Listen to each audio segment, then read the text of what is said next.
Good morning, Facebook, YouTube, Twitter, and Google+.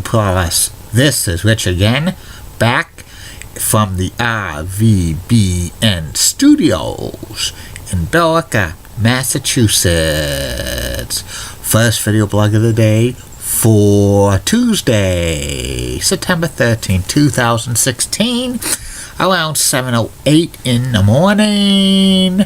It's about 50 degrees outside right now, but it's going to shoot up to the upper 70s today. And here are the news from the RVBN Newswire. Boston Red Sox crushed the Baltimore Orioles by the score of 12-2 last night. Big Papi David Ortiz hit another home run. He's tied with Mickey Mantle on the all-time home run list. Second baseman of the Minnesota Twins, Brian Dozier, hit his 40th home run of the season last night. He's on a home run tear. He's the first Twins player in 46 years to reach 40 home runs in a season. The last player to do that for the Minnesota Twins, Harmon Killebrew. It's Happy International Chocolate Day and Happy National Positive Thinking Day, so always think positive. And that's it from the RVBN Newswire.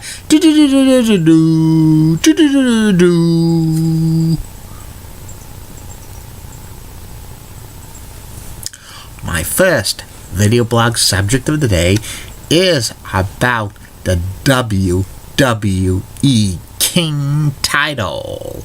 Well, the King title in the WWE was from 1986 through 1991. It was kind of a little bit of a gimmick, but there was 4 wrestlers who held the crown for the WWE King.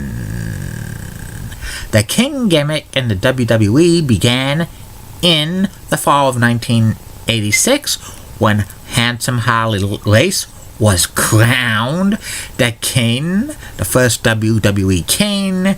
His coronation ceremony was on the last edition of WWE Championship Wrestling from Poughkeepsie, New York.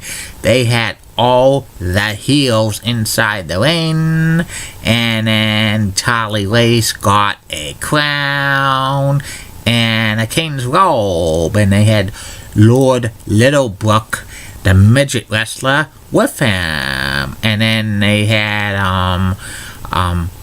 him go on a thing which is carried by wrestlers, but that was carried by his fellow Bobby the Brain Heenan family members, King Kong Bundy and Big John Studd.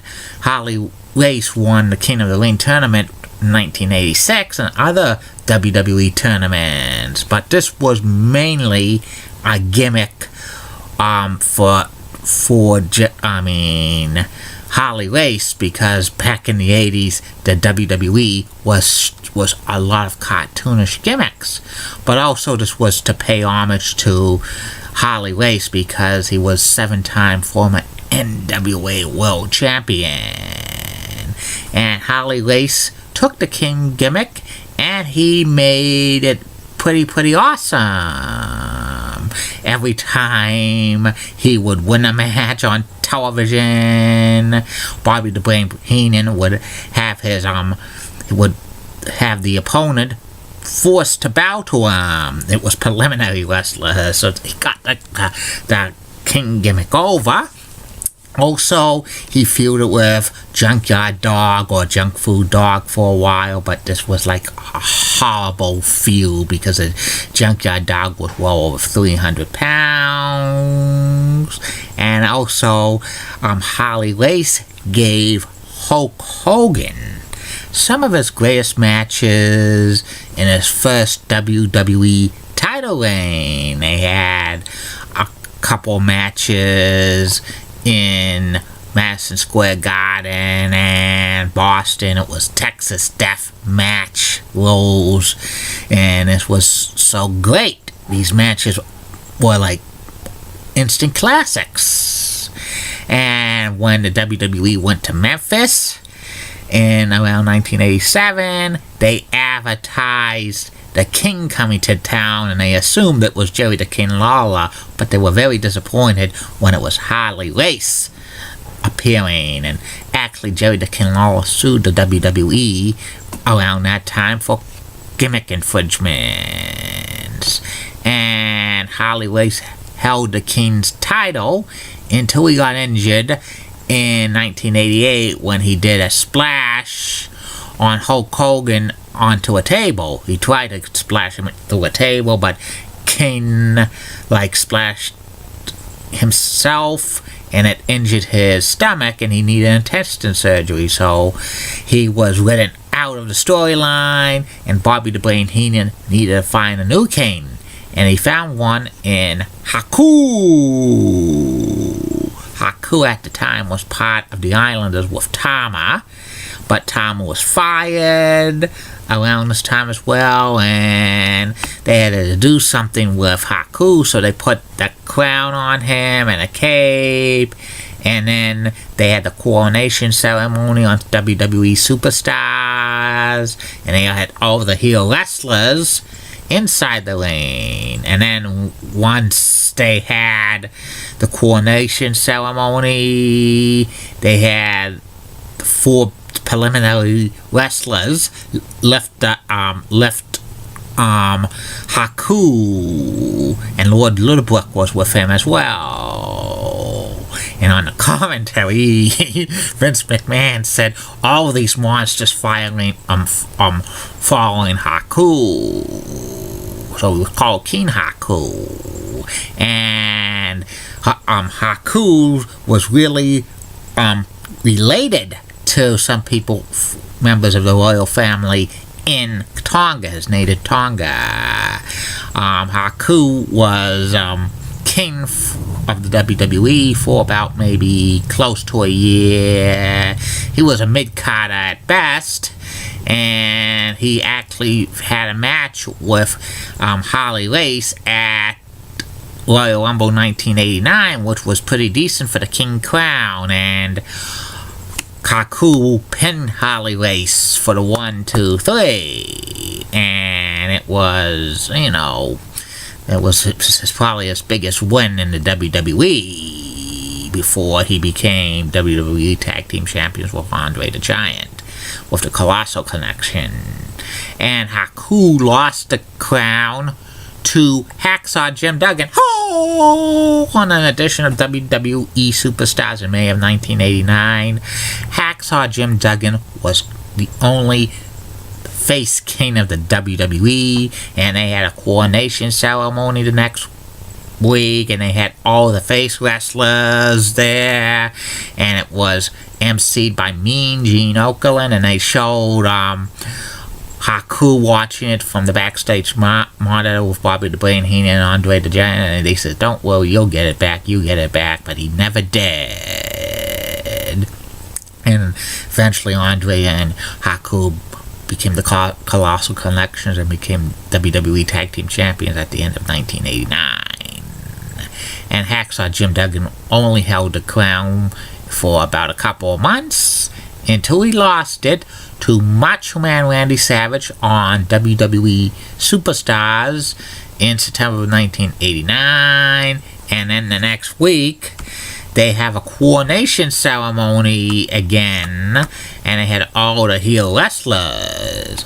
And also at this time, Macho Man Randy Savage was managed by Sensational Sherry, so she became Sensational Queen Sherry. And Macho King Randy Savage, it was emceed by Lanny Poffo, the Genius, and Ted DiBiase, the $1 Million Ant-Man, gave Macho Man a golden scepter, and they had most of the heel wrestlers in the ring. Strangely enough, they had Haku at the ceremony, but they didn't have Andre the Giant, Ravishing Rick Rude, or Bobby the Brain Heenan. Maybe they had flu that night. You never know. And then they had all the heel wrestlers follow. Macho Kane and Sensational Queen when preliminary wrestlers hosted them up and brought them to the back. Macho King Randy Savage held the King title for the WWE until he was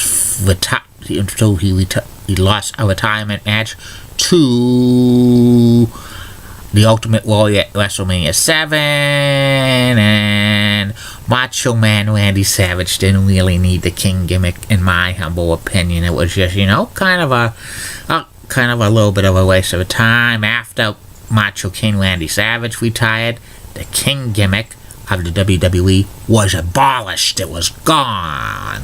What did I think about the King gimmick in the WWE? Hey, it was okay in my humble opinion. This was a time where the WWE had a lot of cartoonish gimmicks and they needed to have a Kane. I think Harley Race was the best wrestler playing the King role in the WWE, in my humble opinion. All the others were a little okay. Haku was okay in it, but Hacksaw Jim Duggan, Hacksaw King Duggan wasn't that great, and Macho Man Randy Savage didn't really need to be the King, in my humble opinion. And a few years later, Jerry the King Lawler came to the WWE finally. But that lawsuit that the King had with the WWE was dismissed. And that's about it on that. I will be back later. Facebook, YouTube, Twitter, and Google Plus with 2 more video blogs coming for you on the RVBN network. One will be about most surprised and most disappointed teams in Major League Baseball in 2016. It's the end of the season, so it will be periodically. I'll have top candidates for MVP, top candidates for Cy Young, and top candidates for Manager of the Year for both the AL and also I'm going to be combining these two together. And third and final video blog of the night, Personality Profile. Tonight's Personality Profile is about former NBA player Larry Johnson, LJ. Keep calm, everybody. And I'm a Julie Brennan guy. Molly Roseblood of WCCO rocks and has nice legs. Elizabeth Hart so stunning, she's the best. Amy Sweezy's awesome Amy. Linda Church of WPIX Channel 11 New York is such a cougar, and she's got the best legs in New York City. She's rocking. And Barbara Gibbs of ABC 11 has a sweet southern accent. And in the words of Sean Lucci, get out! And you are watching the RVBN Television Network, Billerica, Massachusetts.